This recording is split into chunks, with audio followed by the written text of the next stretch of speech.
Bianca a beau entendre les mots de Lou, quelque chose en elle refuse désormais de se laisser attendrir aussi facilement. Le jeune homme est venu la retrouver avec l'espoir de réparer ce qui peut encore l'être, incapable d'accepter que leur histoire se termine ainsi. Il lui affirme sans détour que c'est elle qu'il veut, mais cette déclaration arrive après trop de blessures accumulées. Pour Bianca, aimer Lou ne suffit plus à effacer tout ce qu'elle a traversé depuis des mois. Elle a trop encaissé, trop attendu, trop espéré qu'un choix clair finirait par arriver. Aujourd'hui, elle ne veut plus remettre son équilibre entre les mains de quelqu'un qui l'a déjà fait souffrir. Son regard reste ferme lorsqu'elle lui explique qu'elle doit enfin penser à elle. Lou tente encore de la convaincre, mais Bianca ne cède pas. Elle prononce alors les mots qu'il redoutait le plus, avec une douleur qu'elle cherche pourtant à contenir. « C'est fini, il faut que je me protège ». Derrière cette phrase, il n'y a pas d'indifférence. Au contraire, c'est précisément parce que ses sentiments sont encore présents qu'elle choisit de s'éloigner. Cette rupture laisse Lou complètement désemparé. Il avait peut-être imaginé que le fait de reconnaître enfin ses sentiments suffirait à rétablir la confiance, mais Bianca ne peut plus revenir en arrière sur simple promesse. La jeune femme sait désormais que continuer à espérer l'exposerait encore davantage.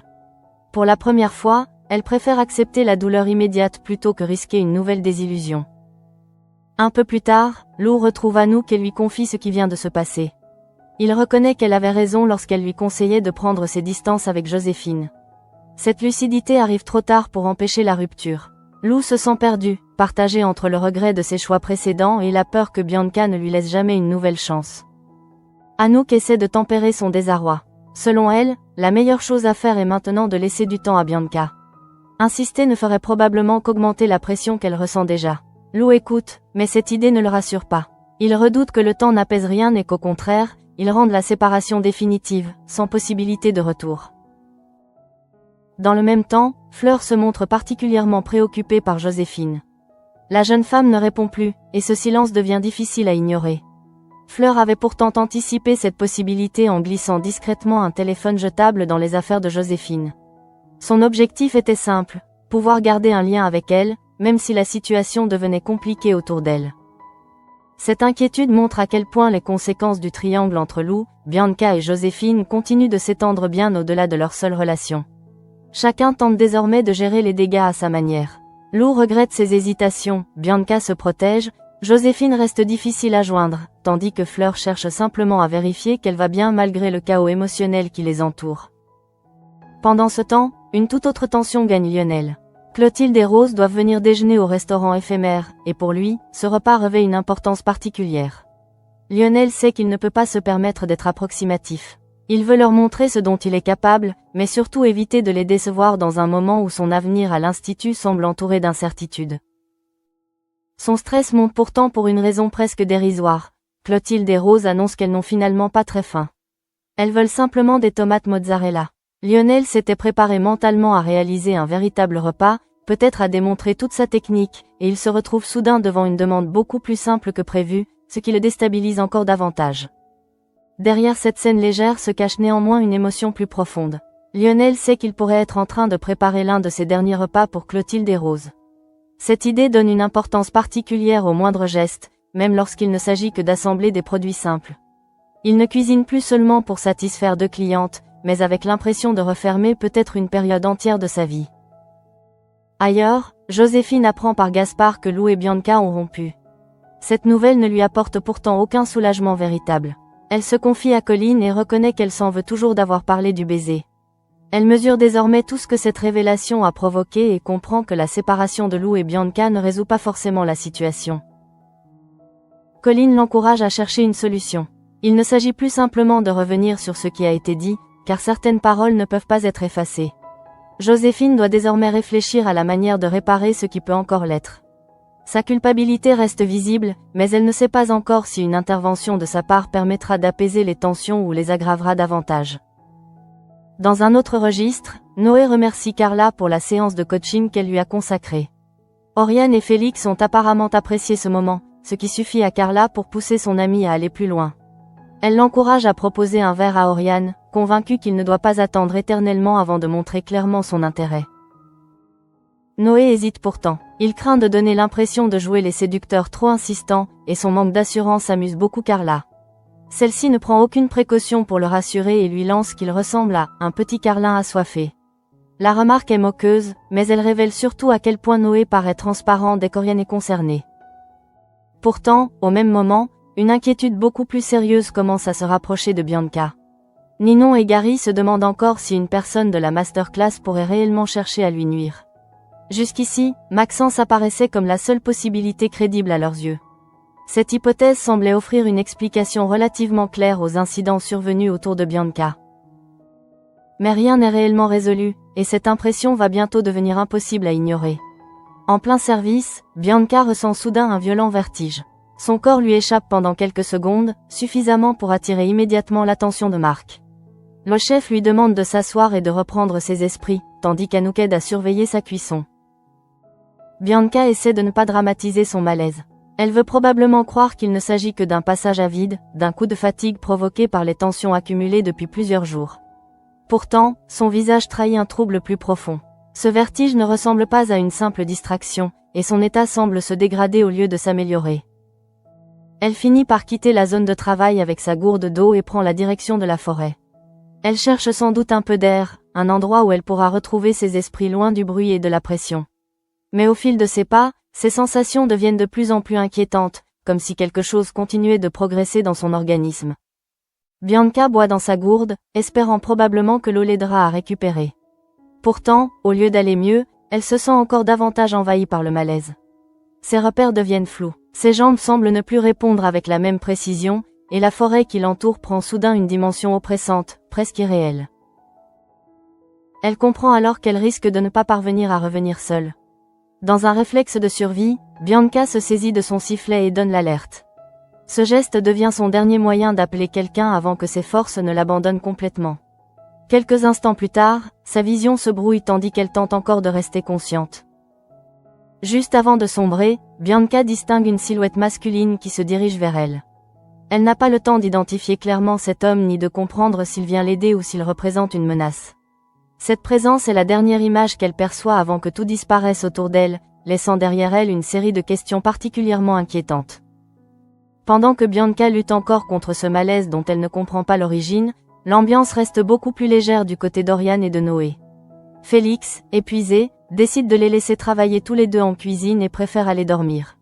Son départ offre à Noé une occasion qu'il n'avait pas forcément prévu d'avoir aussi rapidement. Encouragé quelques heures plus tôt par Carla, Noé tente alors de dépasser sa gêne. Il propose à Oriane d'aller boire un verre au coffee shop, espérant créer un moment qui ne soit plus uniquement consacré au travail. Mais la jeune femme reste concentrée sur ce qu'ils doivent accomplir et préfère poursuivre la préparation de la poularde plutôt que quitter la cuisine. Noé ne renonce pourtant pas complètement.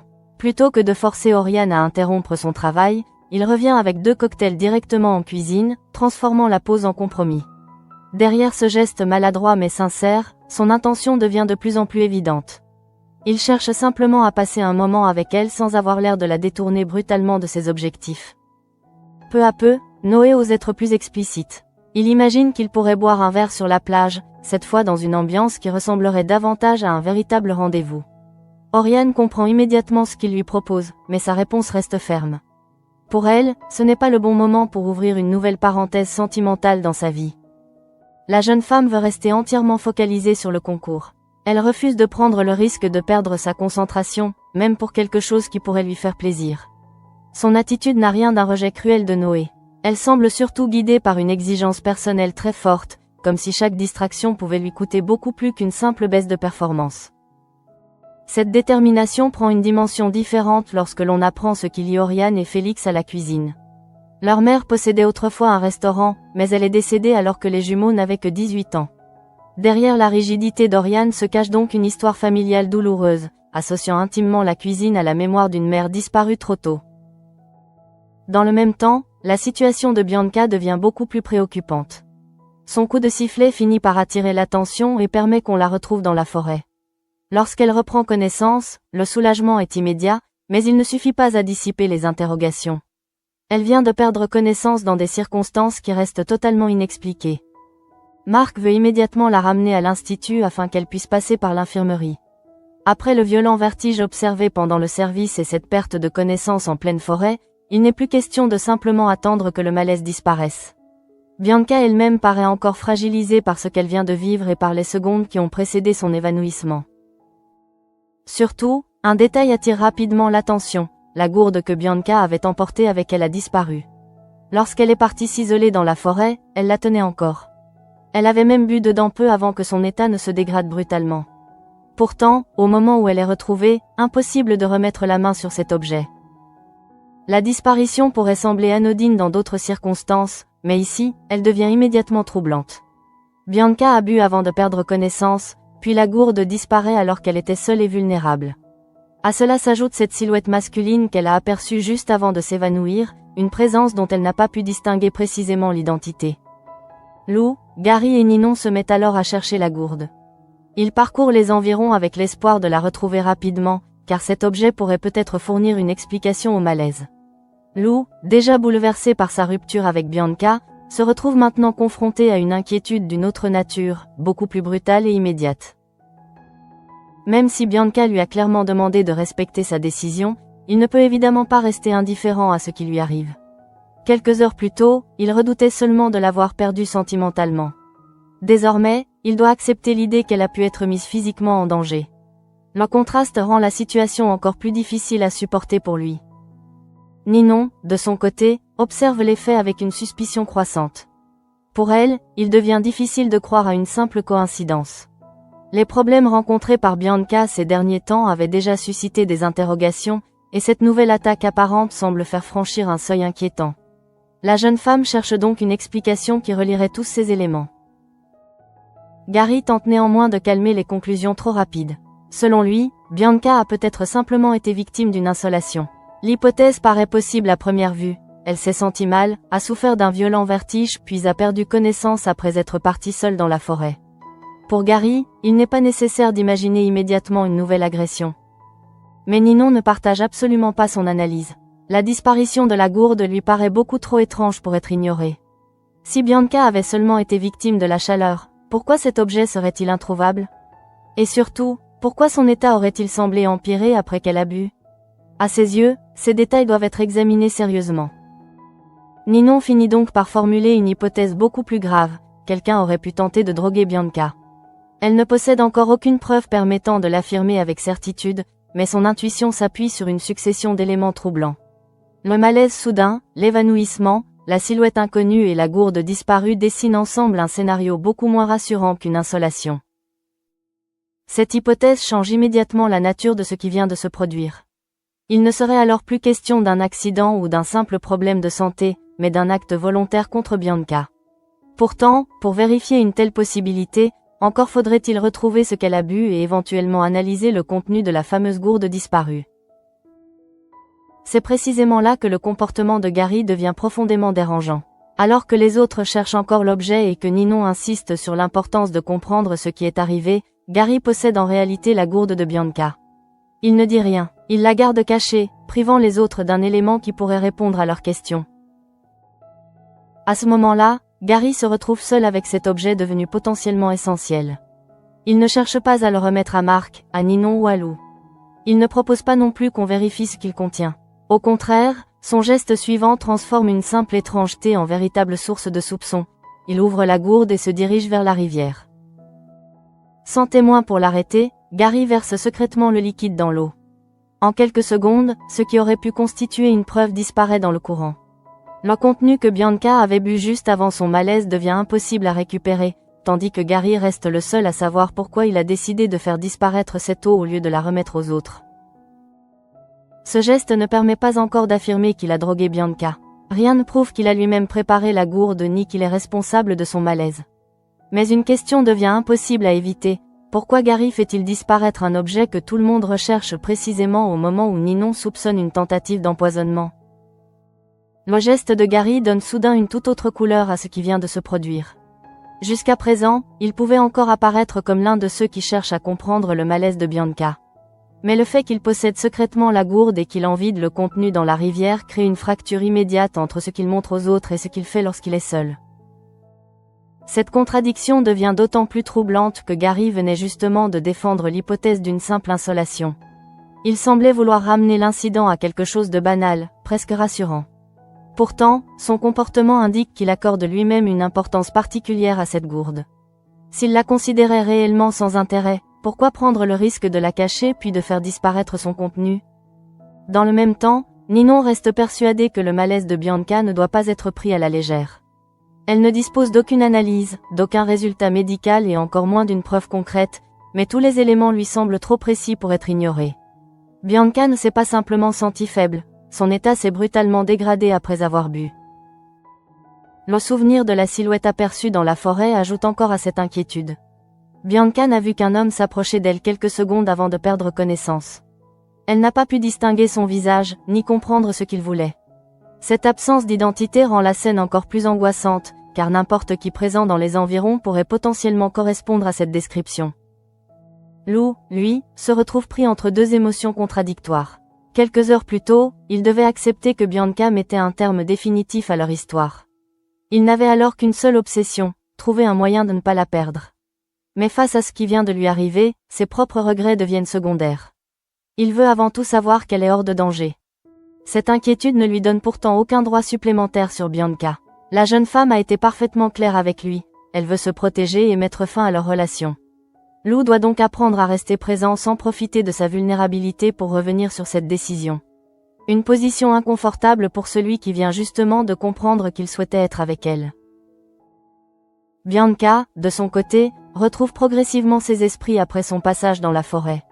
Mais cette perte de connaissance ajoute une nouvelle couche d'épuisement à une journée déjà émotionnellement éprouvante.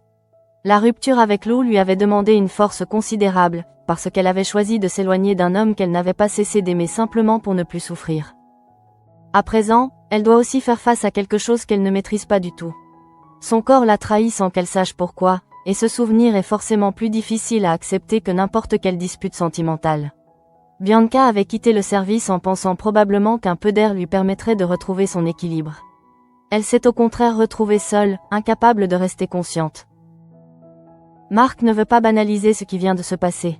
Il tient à ce qu'elle retourne à l'institut et soit examinée à l'infirmerie. Cette prudence est logique après un tel malaise, mais elle montre aussi que l'hypothèse avancée par Gary ne suffit pas à rassurer tout le monde. Bianca doit être surveillée, au moins le temps de comprendre si son état risque de se dégrader de nouveau. Pendant ce temps, l'absence de la gourde continue de poser problème. Lou et Ninon ont beau chercher, l'objet ne réapparaît pas. Ils ignorent que leurs recherches sont désormais inutiles, puisque Gary sait exactement où elle se trouve.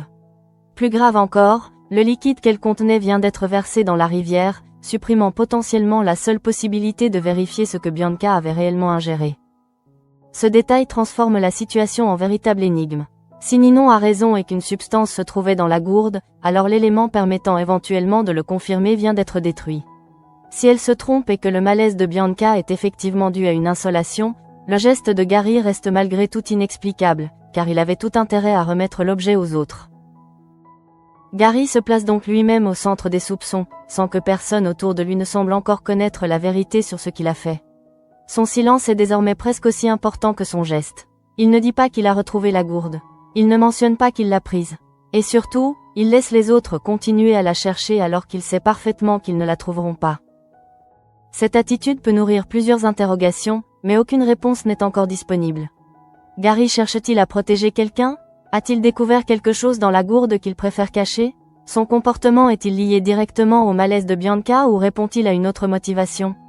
Pour l'instant, rien ne permet de trancher, et c'est précisément ce qui rend la situation aussi inquiétante. De son côté, Ninon ne semble pas prête à abandonner sa théorie. L'idée qu'une personne puisse vouloir faire du mal à Bianca prend de plus en plus de place dans son esprit. Elle repense probablement à la masterclass, aux tensions déjà installées et à Maxence, jusque-là considérée comme la piste la plus plausible. Mais l'incident dans la forêt oblige désormais à reconsidérer toutes les certitudes. Si Maxence était la seule personne que Ninon et Gary pensaient capable d'agir ainsi, alors les nouveaux événements rendent leur raisonnement plus fragile. Quelqu'un d'autre pourrait être impliqué, ou bien un élément essentiel leur échappe depuis le début. Dans cette atmosphère de suspicion, chaque attitude inhabituelle prend une importance disproportionnée, et Gary vient justement d'adopter la plus compromettante de toutes. Ailleurs, les préoccupations sentimentales continuent malgré tout de suivre leur cours. Noé doit accepter que la priorité d'Oriane reste le concours. Son envie d'un rendez-vous se heurte à une détermination qu'il ne peut pas simplement contourner. Oriane a choisi de ne pas se laisser distraire, et derrière cette décision se trouve un rapport à la cuisine profondément marqué par l'histoire de sa mère. Cette perte survenue lorsqu'elle et Félix avaient 18 ans continue d'éclairer leur manière d'aborder la compétition. Le restaurant tenu autrefois par leur mère n'est pas un simple souvenir familial. Il semble représenter une partie de ce qu'Oriane veut préserver ou prolonger à travers son travail. Dès lors, comprendre son refus d'un rendez-vous devient plus facile. Elle ne rejette pas forcément Noé, elle protège une priorité. Lionel, lui aussi, reste confronté à une forme d'incertitude sur son avenir. Le repas préparé pour Clotilde et Rose paraît presque dérisoire comparé au drame qui touche Bianca, mais pour lui, il possède une charge symbolique importante. Il se demande s'il ne cuisine pas pour elles une dernière fois, et cette possibilité donne à une simple tomate mozzarella un poids inattendu. La journée semble ainsi avancer sur plusieurs lignes de fracture. Lou perd Bianca au moment même où il réalise à quel point il tient à elle. Joséphine apprend leur rupture sans pouvoir effacer sa culpabilité.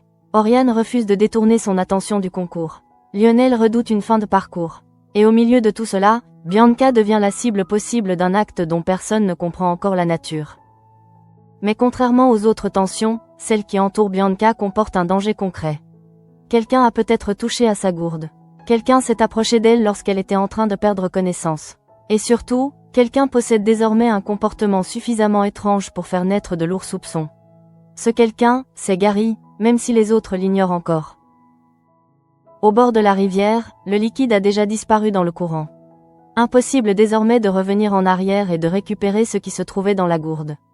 Gary vient peut-être d'effacer une preuve essentielle, ou simplement un élément qui aurait permis de lever les soupçons. Dans les deux cas, son geste laisse derrière lui une question beaucoup plus inquiétante que toutes les autres. Qu'essaie-t-il réellement de cacher? Alors que Bianca tente encore de comprendre ce qui lui est arrivé, le malaise laisse derrière lui une impression beaucoup plus lourde qu'un simple incident physique. Son corps a brutalement cédé alors qu'elle venait chercher un peu d'air, et cette perte de contrôle reste difficile à accepter. Elle sait seulement qu'elle buvait dans sa gourde avant que tout ne se brouille autour d'elle. Le souvenir de cette silhouette masculine revient forcément à son esprit. Juste avant de perdre connaissance, elle a aperçu un homme s'approcher d'elle, sans pouvoir distinguer son visage ni deviner ses intentions. Cette image reste fragmentaire, presque irréelle, mais elle suffit à nourrir les questions. Quelqu'un était bien là au moment où Bianca n'était déjà plus capable de se défendre. Marc, lui, conserve une attitude prudente. Après avoir été témoin de son premier vertige pendant le service, il sait que l'évanouissement en forêt ne peut pas être simplement ignoré. Il préfère que Bianca retourne à l'institut et passe par l'infirmerie. Pour lui, la priorité reste de s'assurer que son état ne cache pas quelque chose de plus sérieux. Mais autour de Bianca, les interrogations ne concernent déjà plus seulement sa santé. Ninon ne parvient pas à oublier la disparition de la gourde. Cet objet aurait dû se trouver près de Bianca lorsqu'elle a été retrouvée. Pourtant, il s'est volatilisé au moment précis où il pourrait devenir essentiel pour comprendre pourquoi elle a perdu connaissance après avoir bu. Gary continue pourtant de défendre l'idée d'une insolation. En apparence, il propose l'explication la plus simple et la moins alarmante. Bianca aurait été fragilisée par la chaleur, le stress et la fatigue, avant de s'effondrer. Une hypothèse qui pourrait rassurer, si Gary ne savait pas déjà beaucoup plus de choses qu'il ne veut bien en dire aux autres. Car la réalité est tout autre, la gourde n'a pas véritablement disparu. Gary l'a entre les mains. Il a même pris soin de vider son contenu dans la rivière, loin des regards. Ce geste silencieux crée désormais un contraste saisissant avec ses paroles. Tandis qu'il demande aux autres de ne pas imaginer le pire, lui-même fait disparaître l'objet qui pourrait permettre de confirmer ou d'écarter leurs soupçons. Ninon, sans connaître encore ce détail, reste convaincue que quelque chose ne colle pas. Elle se montre beaucoup moins disposée que Gary à accepter une explication rassurante. Pour elle, le malaise de Bianca s'inscrit dans une succession de faits suffisamment inquiétants pour que l'hypothèse d'une tentative de drogue soit prise au sérieux, même si aucune preuve ne permet encore de l'établir. Cette prudence est essentielle, car rien ne prouve que Gary soit responsable de ce qui est arrivé. Son comportement est extrêmement suspect, mais il ne permet pas de conclure qu'il a introduit une substance dans la gourde. Il pourrait cacher autre chose, chercher à protéger quelqu'un ou agir pour une raison qui reste inconnue. Pourtant, son silence suffit déjà à rendre chaque geste plus troublant. Dans le même temps, Lou continue de vivre cette journée comme un véritable bouleversement émotionnel. Il venait de perdre Bianca sentimentalement lorsque celle-ci s'est effondrée. La rupture qu'il considérait quelques heures auparavant comme le pire scénario possible devient soudain secondaire face au danger qu'elle a peut-être couru seule dans la forêt. Cette peur ne change cependant rien aux mots prononcés par Bianca. Elle lui a expliqué qu'elle avait trop souffert et qu'elle devait désormais se protéger. Lou ne peut pas transformer l'incident en prétexte pour imposer à nouveau sa présence. Il se retrouve donc dans une position particulièrement douloureuse, inquiet pour elle, mais obligé de respecter la distance qu'elle a elle-même choisie. Son échange avec Anouk prend alors encore davantage de sens. Elle lui avait conseillé de laisser du temps à Bianca, de ne pas chercher à obtenir immédiatement ce qu'il voulait. Lou avait peur que le temps ne change rien. Désormais, il doit accepter que la priorité ne soit plus leur éventuelle réconciliation, mais simplement le rétablissement et la sécurité de Bianca. Joséphine, de son côté, reste prise dans les conséquences de ses propres décisions. Après avoir appris par Gaspard que Bianca et Lou se sont séparés, elle ne peut pas considérer cette rupture comme une victoire. Elle continue de se reprocher d'avoir parlé du baiser et comprend parfaitement que ces révélations ont participé à détruire un équilibre déjà extrêmement fragile. Colin lui rappelle qu'il faut maintenant chercher une solution. Pourtant, réparer une situation aussi chargée émotionnellement ne peut pas se faire par une phrase ou une simple excuse. Joséphine doit vivre avec l'idée que certaines vérités, une fois révélées, produisent des conséquences impossibles à contrôler. Même si elle regrette, Bianca et Lou ont désormais leurs propres blessures à gérer. Fleur, elle, reste préoccupée par le silence de Joséphine. Le téléphone jetable qu'elle a glissé dans ses affaires apparaît comme une tentative discrète de maintenir un lien lorsque tout devient plus compliqué. Ce geste montre qu'au-delà des conflits amoureux, Joséphine reste entourée de personnes qui craignent de la voir s'isoler complètement sous le poids de la situation. Pendant ce temps, Lionel continue d'affronter une inquiétude d'une nature totalement différente. Devant Clotilde et Rose, il veut assurer ce qui pourrait bien être l'un de ses derniers repas pour elle. Leur demande presque minimaliste de tomates mozzarella n'efface pas la pression qu'il ressent. Au contraire, cette simplicité donne au moment une tonalité étrange, presque comme une conclusion qu'il n'avait pas imaginée ainsi. Lionel cuisine donc avec cette impression de se trouver à un tournant. Rien dans le repas lui-même n'est spectaculaire, mais son état d'esprit l'est davantage. Il redoute de décevoir deux figures importantes de l'Institut au moment où son avenir semble incertain. Chaque geste prend alors la valeur d'un bilan personnel, comme s'il devait prouver jusqu'au dernier instant qu'il mérite sa place. Du côté de Noé, l'échec de son invitation avec Oriane n'a rien d'un drame comparable. Il doit simplement comprendre que la jeune femme n'est pas disponible pour un rendez-vous. Oriane ne veut pas se déconcentrer avant le concours, et sa détermination est liée à quelque chose de beaucoup plus profond qu'un simple désir de victoire ou de reconnaissance. La mort de sa mère, alors qu'elle et Félix n'avaient que 18 ans, continue de donner une dimension particulière à leur rapport à la cuisine. Leur mère tenait un restaurant, et cette histoire familiale semble toujours présente derrière les ambitions d'Oriane. Se concentrer sur le concours devient donc presque une manière de rester fidèle à ce qu'elle porte depuis cette disparition. Noé doit accepter cette priorité sans chercher à la contourner. Carla peut le pousser à être plus direct, le taquiner sur son comportement et lui faire comprendre qu'il est transparent, mais aucune stratégie ne changera la décision d'Oriane tant qu'elle estimera que le concours doit passer avant tout le reste. À mesure que la journée avance, toutes ces intrigues continuent donc de se croiser, mais une seule conserve une menace immédiate, celle de Bianca. Quelqu'un a peut-être cherché à lui faire du mal. La gourde qui aurait pu apporter une réponse n'est plus accessible, et Ninon ignore encore qu'une personne de son entourage l'a volontairement soustraite aux recherches. Cette personne est Gary. En laissant le contenu se perdre dans la rivière, il a effacé la possibilité de savoir facilement ce que Bianca avait bu juste avant son évanouissement. Et tant qu'il garde le silence, le mystère reste entier. Le plus inquiétant n'est plus seulement de savoir ce qui se trouvait dans cette gourde, mais pourquoi Gary tenait absolument à ce que personne ne puisse jamais le découvrir. Le malaise de Bianca continue de hanter tous ceux qui ont assisté, de près ou de loin, à cette journée déjà chargée. Quelques heures auparavant, la jeune femme cherchait seulement à mettre un terme à une histoire sentimentale devenue trop douloureuse. Désormais, elle doit affronter une inquiétude beaucoup plus concrète, comprendre pourquoi son corps l'a soudain abandonnée après avoir bu dans sa gourde. Ce contraste rend sa situation encore plus fragile. Bianca venait tout juste de faire un choix difficile mais profondément réfléchi en repoussant Lou. Elle ne niait pas ses sentiments, elle refusait simplement de continuer à souffrir. En prononçant que tout était fini, elle tentait de reprendre le contrôle de sa propre vie. Pourtant, quelques heures plus tard, elle s'est retrouvée incapable de maîtriser même ses gestes. Lou, de son côté, mesure peut-être encore davantage la brutalité de cette journée. Lorsqu'il est venu retrouver Bianca, il espérait pouvoir lui prouver que son choix était enfin clair. Il lui avait dit qu'elle était celle qu'il voulait. Mais Bianca avait déjà dépassé le stade où quelques mots pouvaient suffire. Sa peur de souffrir une nouvelle fois était devenue plus forte que son envie d'y croire. Après cette rupture, Lou avait cherché du soutien auprès d'Anouk.